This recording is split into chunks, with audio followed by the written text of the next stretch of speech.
Sabe quando um único versículo da Bíblia parece carregar o peso de um livro inteiro? É exatamente o que a gente vai analisar hoje. Uma frase que apresenta dois caminhos com destinos completamente opostos. Vamos mergulhar juntos nessa dualidade? Tá aí o nosso ponto de partida, Romanos, capítulo 6, versículo 23. A estrutura dele já é genial por si só. De um lado, a gente tem um salário que leva à morte. Do outro, um dom gratuito que leva à vida eterna. É um contraste muito forte e é isso que a gente vai desmembrar a partir de agora. Então vamos começar pela primeira parte, a parte mais, digamos, pesada. Para explicar a consequência do pecado, a nossa fonte de análise usa uma metáfora de trabalho bem interessante. Pensa no pecado não só como uma ação, mas como se fosse um emprego. Mas afinal, o que é pecado nesse contexto? Não é só fazer uma coisinha errada de vez em quando. A fonte define como algo mais profundo, um estado de rebelião, sabe? Uma desobediência fundamental contra a lei de Deus. É mais uma condição do que um ato isolado. E agora vem a parte que eu acho mais curiosa na análise. O pecado é personificado. Ele vira um senhor, um patrão. A ideia é que quando uma pessoa desobedece, na verdade ela está trabalhando para esse patrão. E como todo trabalho, no fim do mês vem o pagamento, certo?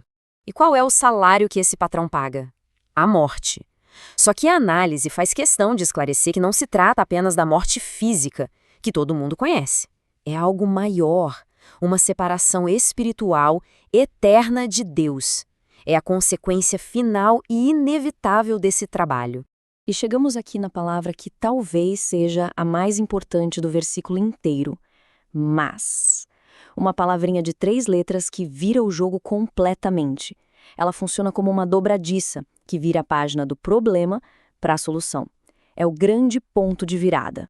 Agora a gente vai para o outro lado da moeda. Depois daquele mas transformador, a fonte apresenta um conceito totalmente diferente. Não é algo que a gente conquista, que a gente ganha por esforço, é algo que a gente simplesmente recebe. Olha, este slide aqui deixa a diferença bem clara, né? Um salário é merecido, é o pagamento justo por um trabalho. Já um dom, um presente, é o oposto. A gente não ganha porque mereceu. Ele é dado de graça, de forma incondicional. Tem a ver com a generosidade de quem dá, e não com o mérito de quem recebe. E que presente é esse? Vida eterna. E aqui, de novo, a fonte nos lembra que não é só sobre duração, sobre viver para sempre. O ponto central é a qualidade dessa vida. Uma vida de comunhão com Deus, sabe? Cheia de alegria, de amor e, principalmente, livre daquele peso da condenação do pecado. Certo. Se a vida eterna é um presente, um dom gratuito, a pergunta que não quer calar é: de onde ela vem e como se recebe esse dom? A questão é essa, no fim das contas. Onde é que a gente encontra essa vida eterna? A resposta, segundo a análise, é surpreendentemente específica.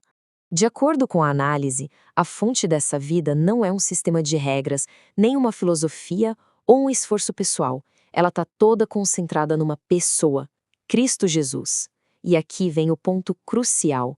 Para que o presente fosse de graça para nós, ele custou muito caro para ele. Foi ele quem recebeu a morte que era o nosso salário.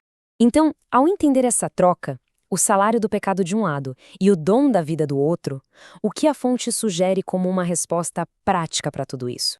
A análise resume a coisa toda em 3 passos bem diretos. Primeiro, reconhecer que o problema é real. Segundo, aceitar a solução que foi oferecida, que é o dom. E terceiro, como resultado disso, viver uma nova vida, não mais como um empregado do pecado, mas em liberdade para Deus. E a gente termina com essa pergunta, que é para cada um refletir. O versículo nos coloca diante de uma escolha fundamental, que está resumida aí. O resultado final vai ser um salário justo e merecido por um trabalho, ou um presente imerecido, recebido de graça. A fonte deixa essa questão no ar para cada um de nós ponderar.